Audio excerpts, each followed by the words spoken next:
when all you could think about is drinking? When the only thing on your mind is how bad life has gotten, how bad things are, and you just give up and want to go drink and want to relapse and call it quits on the whole sober thing altogether. Well, today, that's what we're talking about in this episode of the Talk Sober Thursday, 11 a.m. Eastern Time show. And we're going to talk to you about what it's like to get those effets, as it were, and go out and think that nothing matters and you should go drink yourself away anyway. If the sound quality is good and there's no echoes, let us know. And we're going to dive right into this topic and talk to you about how you can avoid relapse and deal with problems as they come and deal with life from a different perspective. Because one of the things that I've found over the last 6 years of being sober is that perspective is everything. If you look at perspective where it's like if I lose my job, it's the end of the world and I don't like life, then things are going to get skewed and you're not going to know what's going on or what to do. And so today, that's what we want to go over. That's what we want to talk to you about, is what to do when those things happen. So Terry, how you doing today? I'm doing all right. Not much sleep, taking care of my dog that's I'm basically doing hospice for. But yeah, it's all good. Well, that's not all good, but I'm here. All right. And what are your ideas and your thoughts on when you get that urge or you get the feeling where it's like, yeah, you know what, this sober thing is not working for me, or life seems to not be going my way. I don't want to do this anymore. Well, well, first let me say good morning to Oscar and Derek and Team Six and Nepali and Humble Life and let's see, Ty and Richard. Good to see you again, Richard. RVA, good to see you. Ben Skinner. Lots of people are already so far. That's great to see everybody here trying to stay sober or trying to get sober. That's awesome. Yeah, and where I want to start is, Oscar mentioned in the beginning, most people relapse, but you got to bounce back. And that I would say many people relapse. I don't know if it's most or not. Statistics that they have on sobriety are very difficult to follow because, somebody gets out of rehab and they say that they were successful in their rehab. And really, who knows? I never got a call. Marcus never got a call to find out if we were still sober. So, yeah. Shamoa, sorry that you're struggling. Well, hopefully you can get some insight here. But, another person there, Ty, he said that he's got 507 days sober and he never relapsed. And that's what I see very often as well with a lot of recovering alcoholics, is that they don't relapse. And, I could say I relapsed because I went to rehab and I started drinking again, but I drank for a month. And then I finally was able to stop through some medical issues that pushed me to stop. But, you don't have to relapse. And I really don't consider the fact that I started drinking after rehab a relapse, because I just wasn't ready to quit at that point. And it just took a little bit more of a push for me to finally be ready to quit. One thing that I think one of the biggest important things for preventing relapse is building a life that you don't have to run away from. And I see that a lot of times with the efforts. I talked to somebody today, not today, this week. I talked to somebody who was just like, and he's relapsed, I don't know, a dozen times or more. He's been to rehab a whole bunch of times. And we were talking about what happens. And he was just like, I know that it's not going to go well. And there is a part of me that thinks I can handle it, but he knows deep down that it won't go well when he starts drinking. And he just says, fuck it, I'm going to drink anyways. I don't care. And, there was somebody on our Talk Sober site that mentioned something very similar to that. And both of them are like, well, what do I do?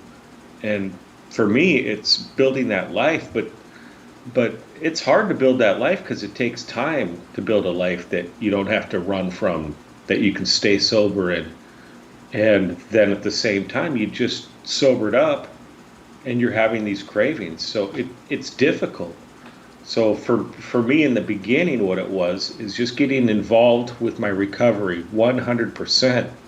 in the beginning, I had to pretty much put all of my effort into being sober and staying sober, hanging out with sober alcoholics. We have a couple videos on how to prevent relapse, and that, and in our program we have one of our days is devoted to relapse prevention. And what we talk about is just getting those tools, staying busy. Some programs will talk about getting spirituality and whatever works for you, but it's just sobriety has to be the most important thing. It's for me, especially in the beginning. It does now as well, but that's what I have to do is just concentrate on sobriety, and that's what's worked for me so far. And now Marcus had asked me what do I do when I get the efforts, and it doesn't really happen to me much anymore.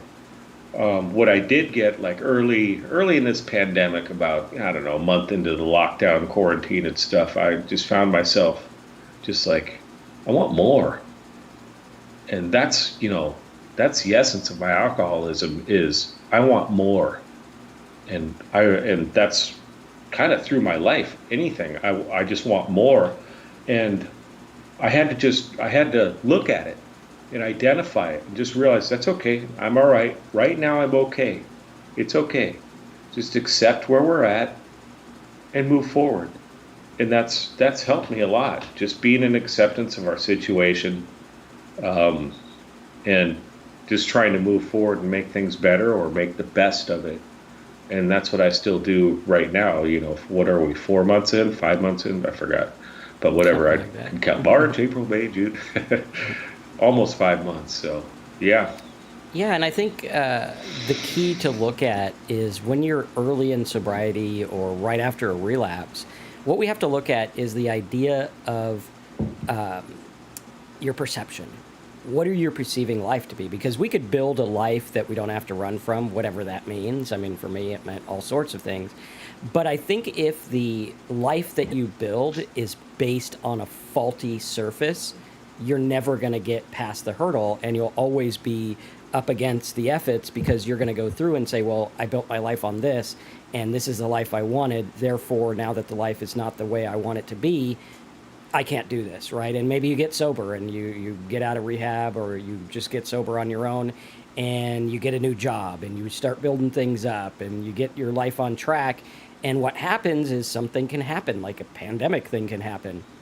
All of a sudden you're out of work and you're not getting a paycheck anymore. If you built your life that you don't have to run from based on those things, based on I'm doing good because, then what's going to happen is you're always going to be looking for that because to validate your life. And what I found was very important is to find the lowest level validation I could possibly get, where I'm like, I'm validated just because I'm one of 8 billion people who's here on earth. Doesn't matter what I do, doesn't matter what I say, doesn't matter that I'm an alcoholic. None of this stuff matters. What matters is I'm just here. And I start at that base level, and I find gratitude in simply being alive. Gratitude in I can go outside and I can feel the grass. Gratitude in people around me. Gratitude in whatever it is, right? And instead of basing my life based on here's all this stuff, this is what makes me worthwhile, this is what means life is good, what I do is I say life is good and here's these things that also are kind of cool, instead of banking myself on it. And when you get the efforts, which is really your way of saying, fuck it, I'm out, I want to drink, I don't want to do this anymore, what usually happens is something in your life gets altered to where you can't be stable anymore, to where you can't hang, you can't deal with it. Maybe the death of a loved one, maybe moving, maybe the loss of a job, losing financial status, girlfriend, boyfriend, wife, husband walks out on you, right? All these things we look at, and the perspective we look at them through is this is my wife, this is my car, this is my job. And if I don't have those things, I'm not going to be happy or I'm not going to be content. Rather than looking at it as, hey, we're all in this life together and some things happen. Right now, there's far worse things happening to other people in the world than are probably happening to you. Right now, while you're worried about your car payment, there's people in other countries worried about getting bombed. And we look at this and we look at the perspective and we find our joy and our new life in simplicity. And now that's not to say, hey, I can't go desire things or achieve things. It's just to say that those aren't the goal anymore. Because now I've started to understand, and my perception is one of enjoying the journey, because the journey is not the destination. Throughout life, we have things like, the Constitution or whatever says we have the right to life, liberty, and the pursuit of happiness. Well, life, yeah, you have that whether you like it or not, whether you're thinking about it or not, you got life, right? If you're here, you're listening, you got life. Liberty, well, that's debatable. The pursuit of happiness, right? We look at that and we're like, okay, what does it mean to have the pursuit of happiness? Why doesn't it just say happiness? Well, because what we do is we look at happiness as an end game goal. When I do all this stuff, then I will be happy, then I won't deal with being drunk, then my life will be different. Well, what if instead you looked at it and said, I'm going to enjoy the good, the bad, and the ugly. I'm going to enjoy it like, going through the death of a loved one, or like Terry's dealing with right now, losing a pet. Very difficult. I lost my pet years ago, and it was extremely difficult. She's like our kid, it's like your child. And we look at it, and what if instead of looking at the loss, what if we looked at the gain and said, I got this in my life. This wonderful creature that is here all the time. I got it in my life. And the perspective changes where we say, wow, all these things were added to my life, not necessarily taken away. And we look at life as things being taken away. It's going to get taken away. We got to wear a mask. That liberty is taken away, or whatever those crazy no mask people think, right? It's like, I'm not going to wear one because of my liberty. It's like, that's what you're worried about? I think you need to check your priorities here, because there's bigger fish to fry. And we look at it, and perspective will change everything. And when you get the efforts, ask yourself, interrupt it, and say, what's my current perception? What am I currently looking at? What am I currently valuing myself by? Why am I so bent out of shape out of this? And I think you'll start to realize that you've gotten through far less or far worse situations without drinking. I dealt with things when I was a kid, in my 20s. Before I started drinking heavily, I dealt with things, and I was okay. Like, bad things happened, and I was okay. And so we look at it, and we're like, okay, we can be okay. Let's enjoy the journey. The good, the bad, the ugly. This is the journey. This is what it is. And stop looking to the destination of, when I attain this, elusive happiness or contentment, then I will. But the fact of the matter is contentment's right here, right now, if you choose to have it. Even in the midst of chaos and trouble and hardship, that contentment's there, if you base it on something that's not external. And we look at things externally. I look externally for validation, for people to care about me, for people to like me, laugh at my jokes, think I'm special, right? We're hardwired this way. And when we understand that the hardwiring was a program, it's a program that was installed by life. Life is a programmer, and it gave you these situations that programmed you the way you are. And now we could look at it, and I could say, well, my programming means that I'm screwed up, or something's wrong with me. There must be something wrong with me because other people don't talk about this stuff. But nothing's really wrong with you. You're just programmed a certain way. And when you sit back and you laugh and you say, yeah, you know what? I'm programmed that way. That's the way it is. I get scared when people yell, or I get anxious when I go places. You were programmed that way. I used to think that there was something wrong with me when I went to churches and got anxious. Here I was, I used to preach on the street corner, used to speak in churches all over the place, and all of a sudden I get anxious and I can't even go to church anymore, right? I don't go now, but when I was going years ago, I would get almost so anxious that I wanted to run out the back door. And now you could look at it and say something's wrong with you, or I could look at it and say something's wrong with me, or I could say, yeah, because of my life situations, I was programmed to be anxious in this situation. Where I used to look at it as a big flaw, now I look at it and I just say, well, just is what it is. I laugh at it. I'm like, of course I'm going to be anxious. That happened that way. It's like someone who's afraid of dogs, right? Dogs are cool. I love dogs. But there's lots of people who are afraid of dogs. chances are, sometime along the way, they either got scared or maybe bit by a dog. And now they're afraid. Is that something wrong with them? No. Their hardwiring, their programming said, be afraid because that dog hurt. And I remember years ago, it was difficult for me. I was about 13 years old, and I used to rollerblade everywhere. I probably logged 5,000 miles on those rollerblades or more. And one day I was skating, and I was going slow. I just exited a house, and I was skating, and this pit bull, big old pit bull. Nothing wrong with pit bulls. They're just going on their programming. And he comes out, and he didn't like my rollerblades, and he latched his jaw around one of my skates. Like, if I did not have a skate on, I probably would not have a foot today. And he just latched on it, and I carefully just fell into the grass. And I was like, I'm not even going to move. And I just let the dog have the skate. He didn't do anything. He didn't let go. It was so tight. It was like cutting the circulation off to my leg. And two gigantic men, like muscle men, building kind of dudes, came over. One of them was the owner of the dog, and the other was my uncle. And they got this dog off me. And I mean, I was scared crapless. And then, for a while, I would be afraid of dogs because I'm like, damn, dog almost took my foot off. Yeah, I'm a little afraid. And I could look at that and say, what am I, some kind of wimp? No, you're programmed. And when we can laugh about it and say, hey, I'm programmed this way, it's just run a program. I don't have to believe it. I don't have to buy it. I don't have to go and say, all dogs are bad. Let's make a campaign against dogs or pit bulls or whatever. I don't have to do that because that's not the fact. The fact is, a situation happened that startled me, and now here we are. And when we look at that, we're like, hey, perception changes everything. Yes. There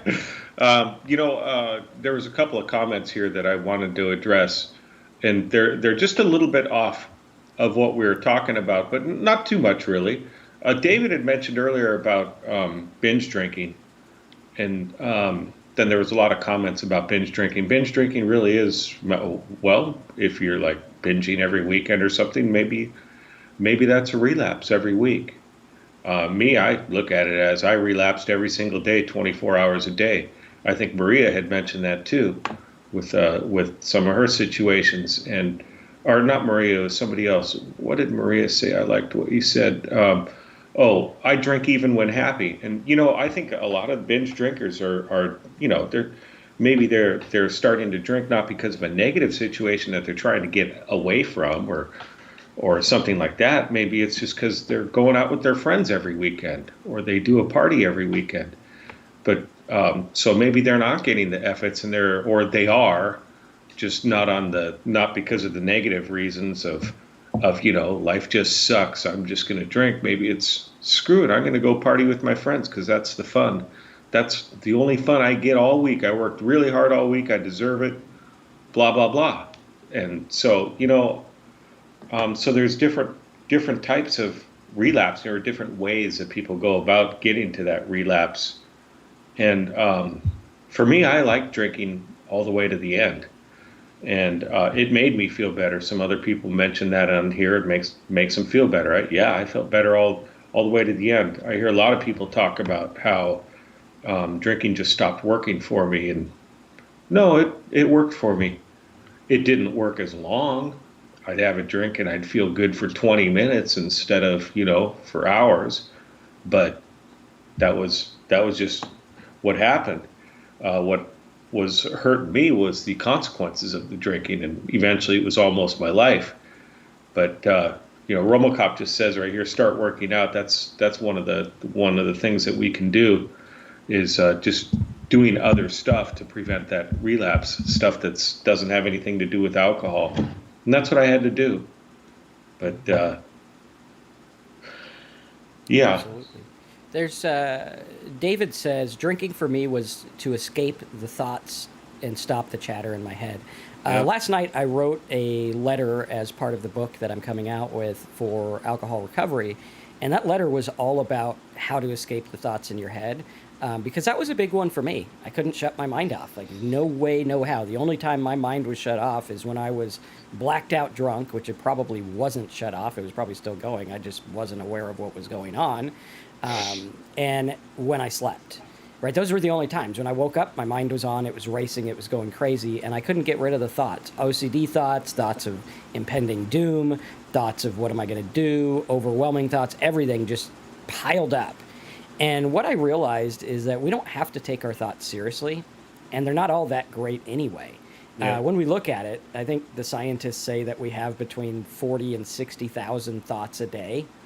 And so if you are taking your thoughts seriously and you're trying to run from these thoughts, you're going to be running an awful lot. And that's why you feel the way you do, because you're like, I got 60,000 thoughts a day and I'm trying to run from them.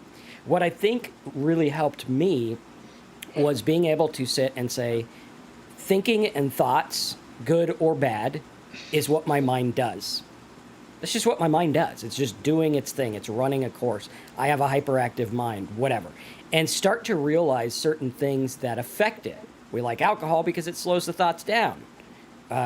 What we don't attribute to, like a lot of us probably drink coffee, and I never thought once that coffee was a big anxiety provoker, but it was. When I went to decaf, it was a complete game changer.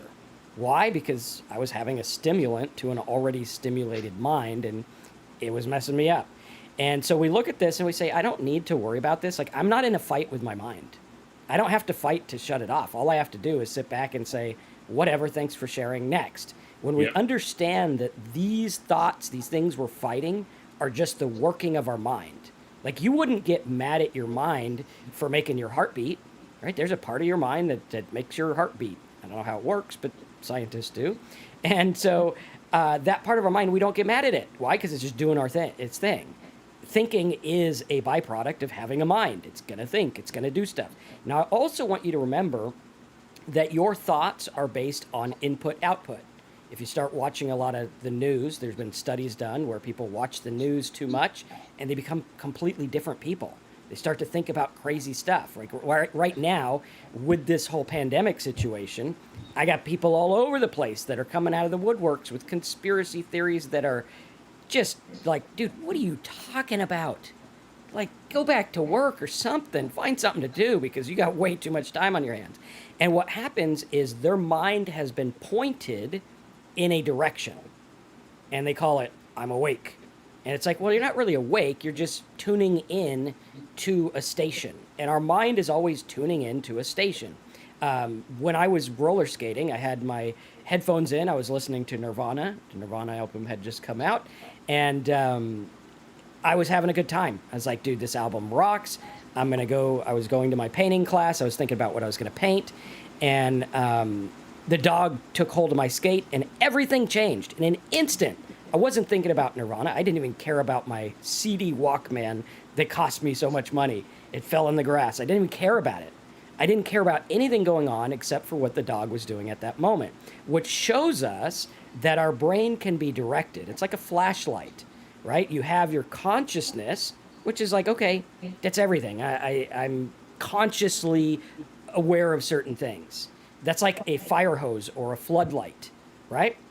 Then we have our awareness, which is like a flashlight. And the awareness, we're going around and we're looking for things, and whatever's in that little scope of the light is what we see. And that's what happens with your brain. For me, for years, I was taught by my dad, by family, by society, you need to get rich, you need to make a bunch of money. And so my spotlight was on all these things to make money. And I got really good at it. And anyone can get good at it. I'm not special, I'm not fantastic, I'm not some whiz kid. I just took my focus and pointed it on something that I thought was important. Now, later, that became a big downfall because I lived and died by how much money I made each day, which is a nerve-wracking thing. But now I realize these things are just going to happen. Now I can realize it, and I have a bad day, and I say, well, you know what? We didn't make as much as we should, and I feel terrible, and I'm a bad person. And then I look at that thought, and I'm like, are you really a bad person, or did you just whatever? Like, it's a pandemic. People don't want to spend money. It doesn't have anything to do with you, Marcus. And so we look at it, and we focus where we want to go. And the way that you do this is by putting new thoughts in your head. Right now, you're in a cycle. You got your brain and you got your thoughts. And it says, what's wrong with me? I'm screwed up. I got anxiety. I need to drink. Everything sucks. My life is terrible. I need anxiety. I got to drink. I need drinking, anxiety, cycle. I'm guilt. I'm ridden in all this shit. And unless you put something new in there, you're going to keep going through that cycle. It's like, I think it was Edison or Einstein, one of those smart guys. I'm not smart enough to know which one. But one of those smart guys said, you can't solve this problem with the same thinking that got you in the problem, right? This is a big thing. This is why, like, I'll make a political point, not for the purpose of politics, but for the purpose of showing you this. This is why so many people think that a businessman would be a good president.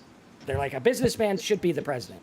I completely disagree with this. The reason I disagree with it is a businessman operates in the realm of running a business. Government is kind of a higher level thing.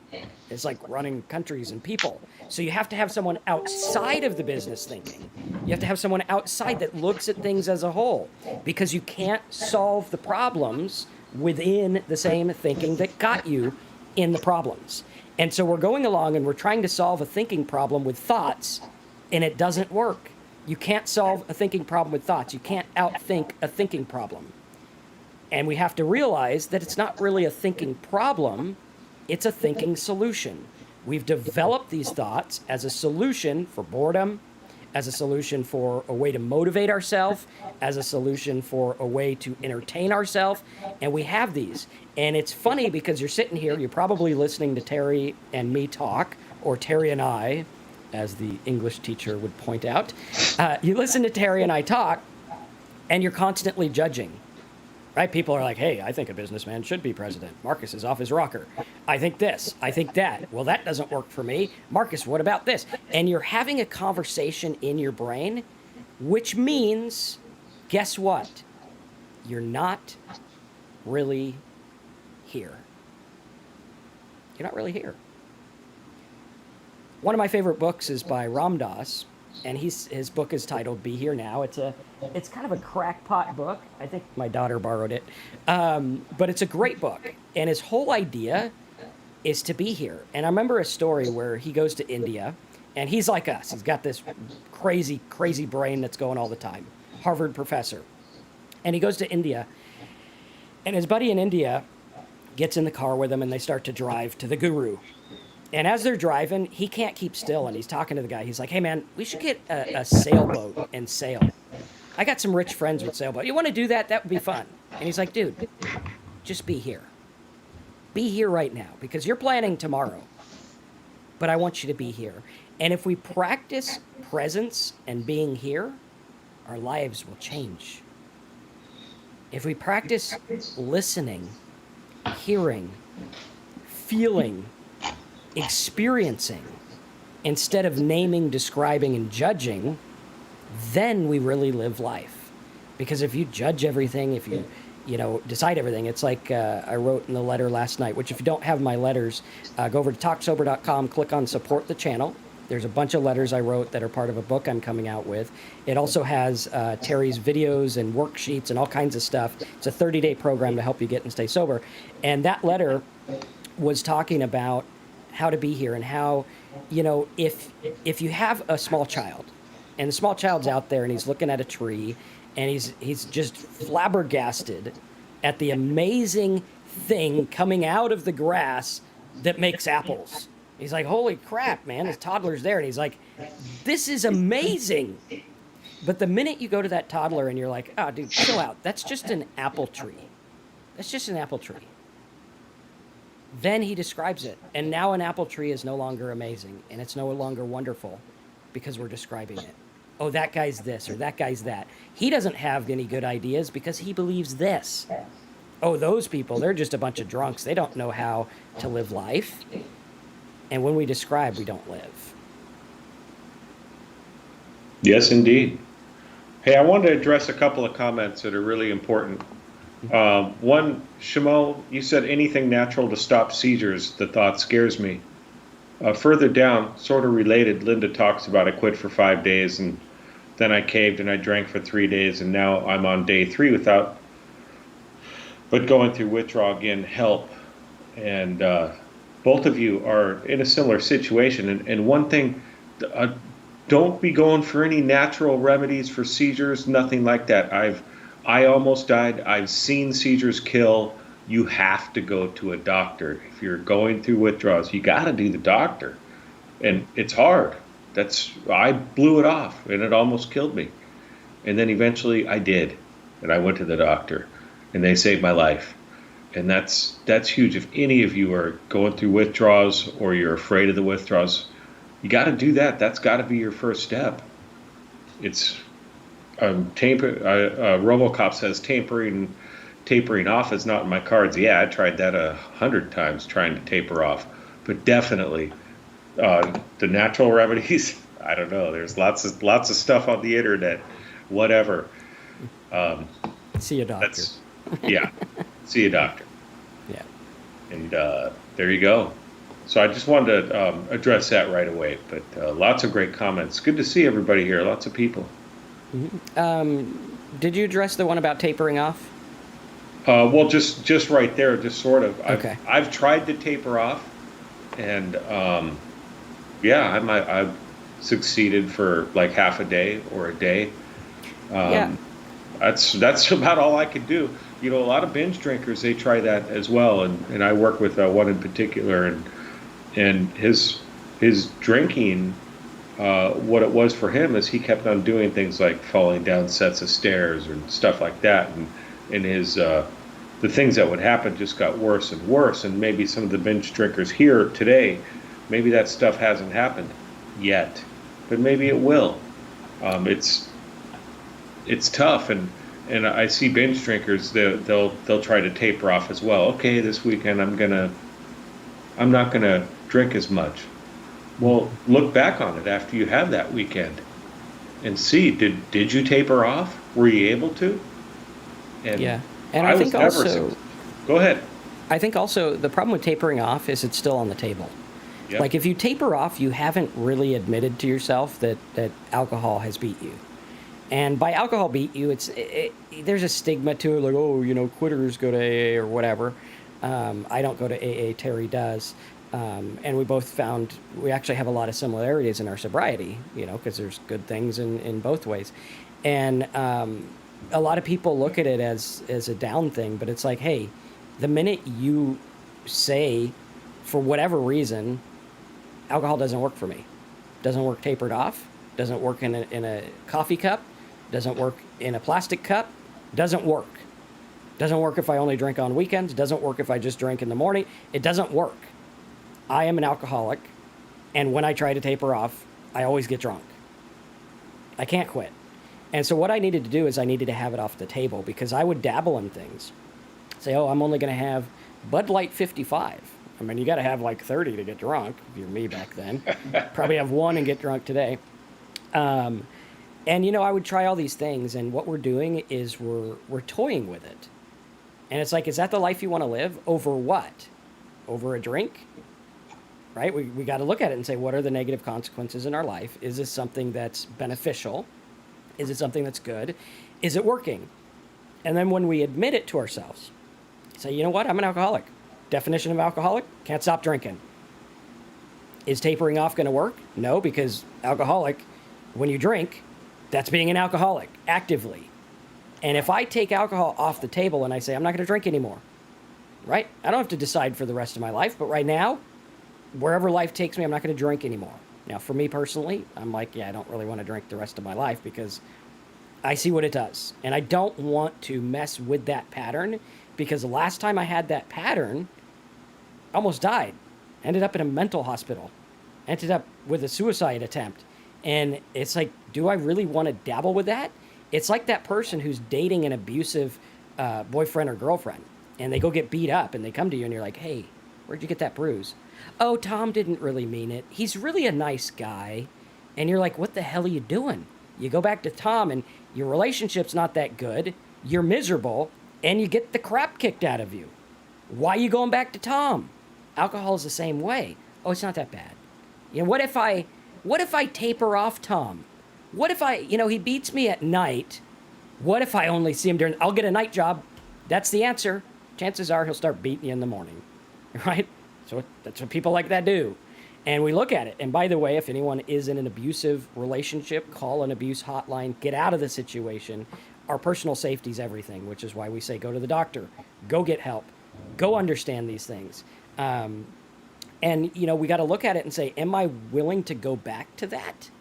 Why am I willing to go back to it? Taper off. Does that make any sense at all? Now, sometimes some rehabs will tell you, hey, have a little bit to keep your cool before you come in here or whatever. That's for them to decide. Listen to the doctors on that. For me, tapering off was a way to allow it in my life. And I know I like alcohol. I still like it. If I had a glass of whiskey or whatever my favorite drink, I would like it right now. That's the problem, is I like it. And I like it too much. And when I have one drink, my mind is altered, so I can't have the choice of having the next one. Exactly. It's going to have a drink. They say the person takes a drink, the drink takes the drink, and then the drink takes the person, or something like that. We look at it, and when I have one drink, even a Bud 55, it's going to alter my mind just a little bit. Just like coffee. Well, coffee's legal. It's not bad. It's not a drug. Well, probably because it sells good, but, I like coffee as much as the next guy, and sometimes I do have regular. But I realize that it can alter me just a bit. Now, it doesn't alter me the way drinking does. It just makes me anxious. Drinking alters me just enough to where all bets are off. I can't control what I do. I can't control what happens with the next one. So tapering, for me, doesn't work. And like Derek says, tapering off is basically lying to yourself. I would agree with that. For me. Yeah, I had to completely take it off the table. And that was the hardest thing for me. And that's what made going to the doctor a very difficult thing. Was I tried to taper, and maybe I felt like I was successful even though I wasn't, but yeah, it never worked. It's interesting, a lot of the people on here that were seem to have a little bit of sobriety have been talking about their little things like I fell and cut my head and stuff like that. All these consequences that happen. Yeah, David said he fell on the street and cut my forehead. Derek said, "Yep, bruise cut on my forehead. No idea where I got it from." Jay woke up with the chipped teeth. RoboCop been to jail, lost job, still drank, feel great now these days. Yeah. Maria says it'll always get worse. You just haven't been there yet. And that's what was the case for me. It always got worse. I could look back a few years and say, yeah, this was kind of a little bit of a consequence. And then this other one was a little bit more, and this other one was a little bit more, and this other one was a little bit more. And I've seen it time and time again. And the tapering, that's just whatever. It's just in the story. It never worked for me. But there's hope. You guys can quit, and you can stay stopped. People do not have to relapse. Like I said in the beginning, I know a lot of people that once they quit, they quit. People with 40 years. I know one guy, he's 42 years. I heard this one woman, she's 62 years. I don't know, she must be 100 years old. But it can happen. And it happens every day. But Minnie Harris says, I've been sober for 171 days, but I was super motivated at first, and now I'm starting to feel the sober blues. What's your advice to keep mentally motivated? Well, I would stop looking for motivation and just start enjoying the process. Yep. Because here's the deal. A sober blue day is better than a drinking good day, right? And we look at it and it's like, hey, I can enjoy the process. It's going to be okay. Some days are bored. Like, we live in a world where like half the stuff is done for us. Like in the old days, you'd have to start a fire if you wanted to make toast. Now you just put it in the toaster. Now you have meals completely delivered to you. So a lot of stuff's done, which leads to some boredom and probably too much TV watching. But enjoy the process. Enjoy the fact that you're sober and start your day with gratitude. Be grateful that you're sober. Start your day and say 172. Good. 172 days. I've been sober 172. And also, the best motivator for me is remembering what it was like drunk. The bad parts, right? Not the parts where you're like, hey, I was funny at that party or whatever. The bad parts where you're like, hey, I remember falling. I remember feeling like crap every single day. Every day I felt like I was sick. And not just like cough, cough, a little cold. I felt sick, stomach sick, head sick. I did not feel good. And so I look at those things, and that's a good motivator. I'm like, hey, do you want to go back to that? Do you want to go back to the mental institute, Marcus? Is that what you want to do? No, I don't think so. I like being mentally off my rocker in my house. Thank you. And so we look at that and we're like, okay, this is what we're going to do. And you find the gratitude and you find a place to live from love and gratitude and kindness rather than selfishness and drinking and all the other stuff that comes with it. And here's a really easy exercise, and I know many of you may think this is just stupid, but it works. I've seen it work many times. It's worked for me. And Marcus talked about gratitude. Every morning, first thing, write down 3 things that you're grateful for. Just simple stuff. I'm happy to be alive. My bed was comfortable. Oh, this cup of coffee. Oh, decaf coffee, whatever. This cup of coffee was delicious today. Simple little things. Try and make them 3 different things every day. Try it for 2 weeks. I mean, what if it doesn't work? Okay, you're where you were. But just see if that starts to change your attitude, gets you a little bit out of those sober blues. The 171 days, almost 6 months, that's very common. I hear another one that a lot of people, it happens at 5 years. I'm past 5 years, and it hasn't happened, but it happens. People's recoveries are different journeys. But try that. It's a really easy, good exercise. Write it down. Make a little journal. I'm grateful for this. Go back and look at it. It'll help you. Mm-hmm. Definitely. Absolutely. And find comfort. Yep. Sit and be okay with it. And learn to live with being bored. And learn to live with being frustrated. Just be like, hey, that's what it is. It's going to come and go. Life is ebbs and flows. But what happens is we view life like people view the stock market. Back in the 1920s, people in the stock market, they lost money and they jumped out of windows because they lost money. And really the only thing that changed in their life was numbers on a paper that was in an account they didn't really even look at. Like it was just off in the distance somewhere. And these people lost money and they thought it was the end of the world. And everything came back. Like I think the stock market's quite a bit higher now than it was back then. But what happens is you have people that ride the peaks and the valleys. And when the stock market goes low, they're like, my life is over. I have no money. And it's like, hey, just chill out. It's going to go back up. It always does. And if it doesn't, it'll get superseded by something else, right? It's life. It goes on. I used to be this way. I was like this with money. I was like this with relationships. My wife and I would get in an argument, and I would sit there drunk and be like, I need to leave or I need to stay. And I need to decide right now. And now I realize, hey, we have arguments. That's what people do. We don't need to flip out. We don't need to go crazy. She doesn't agree with me on something. What a concept, right? But I would flip out and I'd ride these peaks and waves and I'd feel like my life was over when certain things happened. And it's kind of like base level fuck-its, right? You look at relapse and you look at the fuck-its.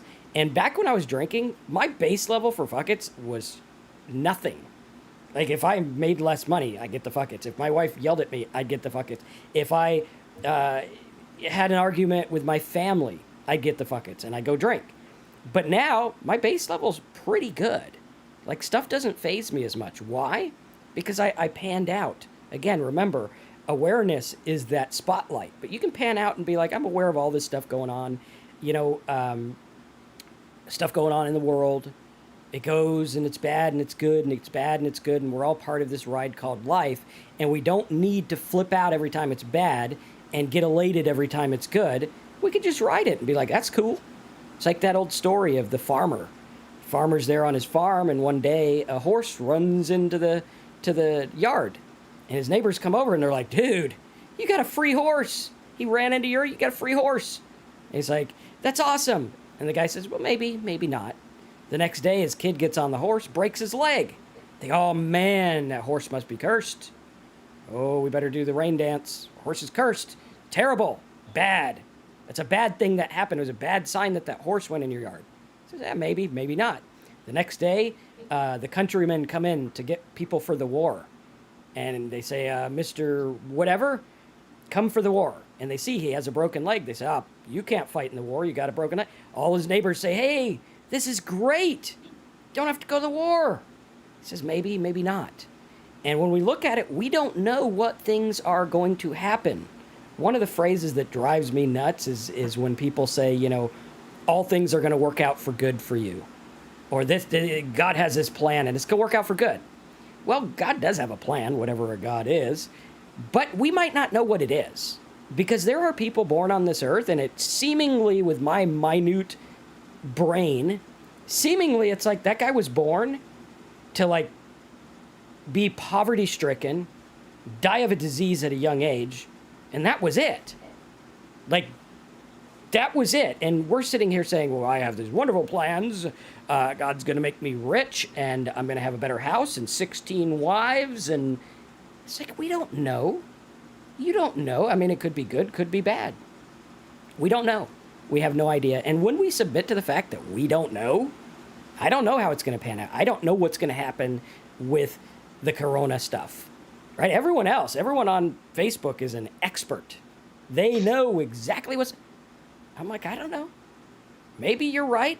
Probably not, but maybe I'm right. I don't know. And when we look at it and we say, I don't know, I'm willing to be wrong. I'm willing to say I don't know. And when something happens in our life, good or bad, I don't know. Got a promotion at work. I'm the greatest guy. No, I don't know. Might be good or bad. Who knows? Maybe I'll suck at the new job and they'll fire me. You got a new contract. Maybe good, maybe bad. Just what it is, what it is. And we live this way. I think life starts to change. Yeah. I try to do that. I used to want things. If you were to ask me, years ago, if you asked me, what do I want out of life? And I'd be like, the big house, the car, the boat, the motorcycle, list of things. Nope. I just want happiness. And how I'm going to get there, I don't know. I have an idea on what I want. Of course. I have goals, specific goals of stuff I want. But at the same time, it doesn't have to be that way. I'm in acceptance of the fact that things may not go the way I want them to go. And I find that that's just so much of an easier way to live life, is just go with the flow. I don't have to fight things. When I was drinking, I tried to fight everything. I'm going to make this work no matter what. And I'd fight it and fight it and fight it. And would it work? Yeah, many times it wouldn't work. And that's what I did. And now just acceptance, gratitude. Yes, this did work. And I find that the things that I want, which is happiness, it happens much more often. And I stay content and serene and all that. So, yeah, Derek says, he's almost 5 years sober, and it's whatever works for you. Definitely. Counting the days is helpful until I relapse as tardy gras. Then I feel so bad for giving in. Don't feel bad for giving in. Just try to do whatever it takes to not give in this next time. It's okay. You can start right now. Doesn't matter what you did in the past. Start right now. Move forward, and work on sobriety. You can do it. Absolutely. And a couple of mentions about counting the days sober. I don't know how many days sober I am. I don't think I can count that high. But it's to each his own. If it's a motivator for you, do it. If it's not a motivator, don't do it. And be willing to change. Throughout life, you could change. You could say, hey, I'm not going to count anymore. I'm not going to do this anymore. I'm about 2,170. 2,170, okay. But I had to look it up. I don't count them. There you go. And, you look at it and it's like, cool. Somehow, some way, I was taken out of alcoholism and now I'm here sober. You could look at it and say, I'm great, I'm wonderful, that's what I did, it was all on me. Yeah, I don't know. It might be circumstantial, it might be, if it was all on me, I'd probably be dead, but I wasn't good at my attempt. So apparently, everything from there is kind of a gift. And I look at it as every day after sobriety is a gift. And it's a gift where I can choose what I want to think about, and I can choose who I want to be, and I can choose to be sober, and I can choose to not drink, and I can choose to live and laugh and love and be and enjoy life. And we got to look at it. Jared says, my family is burned out and they deserve for me to get sober again. But I want to, but I just can't seem to make it happen. Well, what I would do is I would look at why you want to get sober. Why do you want to get sober? And do you want to get sober? Right? Like look at that. Look at the fact of it. And also look at what is your drinking a solution to. Find new solutions. If your drinking is a solution to boredom or thoughts or a life you don't like or whatever it is, okay, what solution can I find that's better? And I'll tell you, I had alcohol as a solution for everything. And I actually found out it was a shitty solution. Never solved my finances, never helped my relationships, never made me as funny as I thought I was. It was all a lie. And I look at it now and I'm like, man, I can get by with pretty simple solutions. It's not that hard to do. And when we look at it, we're like, well, I need to do this for me, not my family. That's a byproduct. My family's very happy that I'm sober. It's a byproduct. But if I did it for them, it might not have been enough, right? And that's difficult to say because, how do you say that? But here's the thing. It's not enough because alcohol hijacked your mind. Everything important to you was secondary to alcohol. Why? This is why they call it chemical dependency. You're dependent on a chemical, or your mind thinks you're dependent on it, and you feel like you're going to die. It's like this, right? You look at Venezuela. Venezuela has all kinds of hard times, and they had food problems. And there was people that would fight each other to eat out of a garbage truck because there was nothing to eat. And their mind and their body said, I need something to eat. I'm going to die if I don't get something to eat. And they were willing to go to whatever lengths to get that food. Hurt people, maybe some of them killed people, eat things that they never thought they'd eat. Why? Because hunger took over. They had hunger dependency. When you have that, your mind's doing the same thing with alcohol. It thinks you need alcohol to live. And so you're willing to go to any lengths. And I think that's why in alcohol literature, they say you got to be willing to go to any lengths. Because I was damn near willing, I was willing to go to any lengths to drink alcohol. So how could I combat it with anything less than all in? How could I do it? I can't do it. It's too strong. And we got to look at that because it changes the chemical makeup of our brain, and the dependency makes us so dependent on it. We have to look at it and say, I need a way to get out of this. I need a way to get sober, because if not, I'm going to probably end up dead. That's the path I was on. I need to figure out a new way. And that's why you have to be vigilant, and you have to make a plan of what you're going to do, because if you don't have a plan for life, life is going to plan you out. And you'll just go with it. You won't know what's going on. But I need to have a plan that says, what am I going to do when I want to drink? What am I going to do when I'm sober 6 months and my family comes yelling at me saying, we don't believe you're sober? What am I going to do? That actually happened. Like, hey, are you drinking? You smell funny. The hell's the matter? I was like, dude, I've been working my ass off for 6 months to stay sober. But my happiness wasn't rooted in their impression or thoughts of me. I rooted it in something else. And I said, you know what? I know I'm sober. I'm the only one who needs to know I'm sober. I'm the only one who needs to believe me. And I need to be truthful to myself, and I need to do whatever it takes to get sober, stay sober, and live a new life. Yeah, I absolutely had to get sober for myself. There was nothing anybody could say to me. I knew that other people wanted me to get sober, but it didn't matter. And it's similar with relapse. Is you hear people say, well, make sure you give me a call before you take that drink. I never did that. I was never going to do that. And I see that all the time.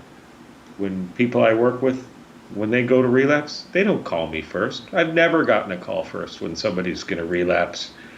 And, it's because it's deep down, they don't want to get sober for themselves.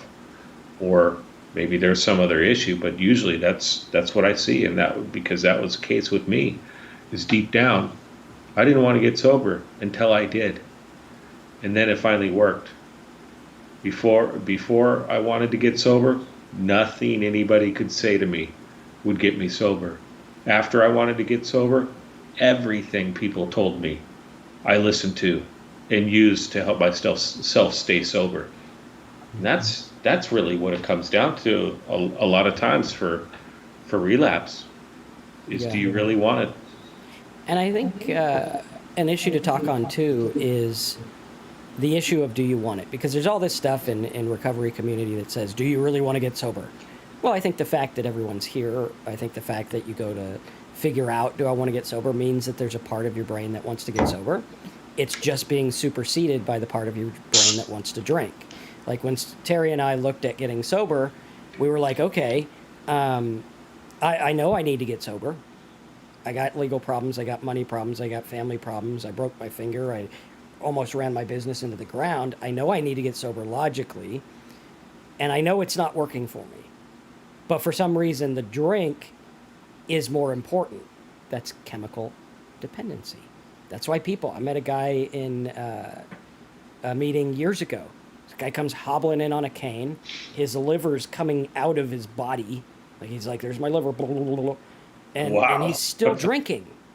Still drinking. He's like, they won't give me a transplant because I still drink. And I'm basically going to die because I'd rather drink than get sober. And I looked at that and I'm like, man, that's pretty dedicated to the bottle. And what it is it's not him thinking. Because rationally, he would be like the people that are scrounging for food because he's like, this is life or death. And the body and the mind want to survive. That's what it's built for. You are built to survive. That's why when a loud noise happens or you feel like you're falling, those are the only two fears that you're born with. Think about that. Those are the only two fears. You're born with the fear of loud noises and the fear of falling. Other than that, you take a baby and you put him in front of a big crowd of people, and he'll speak.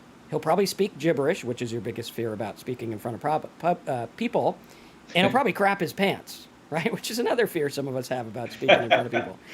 And he doesn't care. Every other fear you have is learned. It's learned behavior. And so if we look at it and we say, well, what about this alcohol thing? I want to survive. But now alcohol has made it to where I'm fine living in a ditch and wasting away and dying because of alcohol. That's chemical dependence. That's what really changed in my thought process, because I wasn't buying the whole alcohol's a disease. I didn't buy that. But then I was like, wait a minute. I've completely been chemically hijacked. And I don't know if it's a disease. I don't know what you call it. But I do know it screwed up my thoughts to where I didn't think rationally. And that was not working. Like I was ready to just drink myself to death.